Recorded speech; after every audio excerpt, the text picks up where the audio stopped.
তারাবির নামাজ কয় রাকাত পড়তে হবে? এই বিষয়টা হলো তারাবির নামাজ রাকাত সংখ্যা নিয়ে বেশ মতপার্থক্য যুগ যুগ ধরে চলে আসতেছে।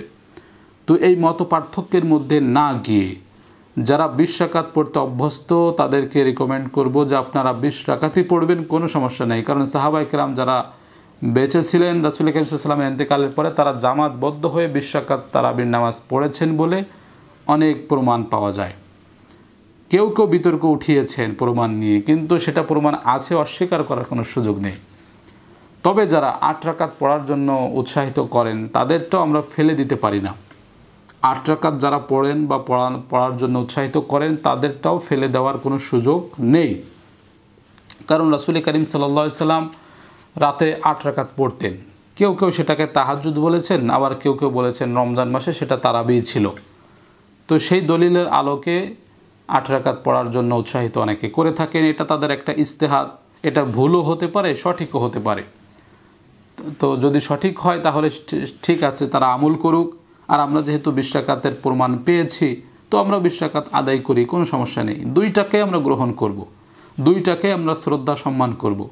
তবে মনে রাখতে হবে এটা ফরজ কিংবা ওয়াজিব কোনো নামাজ না। তারাবির নামাজ এটা ফরজ ওয়াজিব নামাজ না।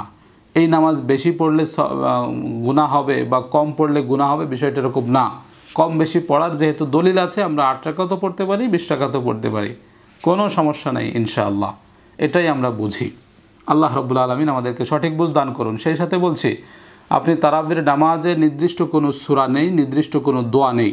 অনেকে তারাবির নামাজে 4 রাকাত পরপর নির্দিষ্ট একটা দোয়া পড়তে বলেন যে এই দোয়াটা আপনারা সবাই পড়েন, এটা মুখস্থ করেন, এটা তারাবির দোয়া। আসলে কুরআন হাদিসের মধ্যে তারাবির নামাজের নির্দিষ্ট করে কোনো দোয়া উল্লেখ করা হয় নাই, নির্দিষ্ট করে কোনো সূরাও উল্লেখ করা হয় নাই যে তারাবির নামাজ পড়তে হলে এই সূরা পড়তে হবে বা সূরা তারাবি পড়লে এই কয়টা সূরা পড়তে হবে, এরকম নির্দিষ্ট কোরআন হাদিসের মধ্যে নেই। যে কোনো জায়গা থেকে আপনি যে কোনো সূরা পড়তে পারেন এবং আপনি 4 রাকাত পরপর দোয়া করতে পারেন, যে কোনো দোয়া করতে পারেন, কিন্তু নির্দিষ্ট কোনো দোয়াকে খাস করে নিলে বিদআত হবে।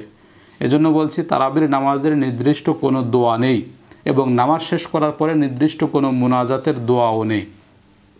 অতএব আমরা যে কোনো দোয়া মুখস্থ আছে করতে পারি, নিজের মনের ভাষায় আল্লাহর কাছে দোয়া করতে পারি, মুনাজাত ব্যক্তিগত আমল সেটা করতে পারি, কিন্তু এগুলো পড়া বা মুনাজাত সম্মিলিতভাবে করা এটা বাধ্যবাধকতা নেই, করতেই হবে এরকম কোনো বাধ্যবাধকতা নেই।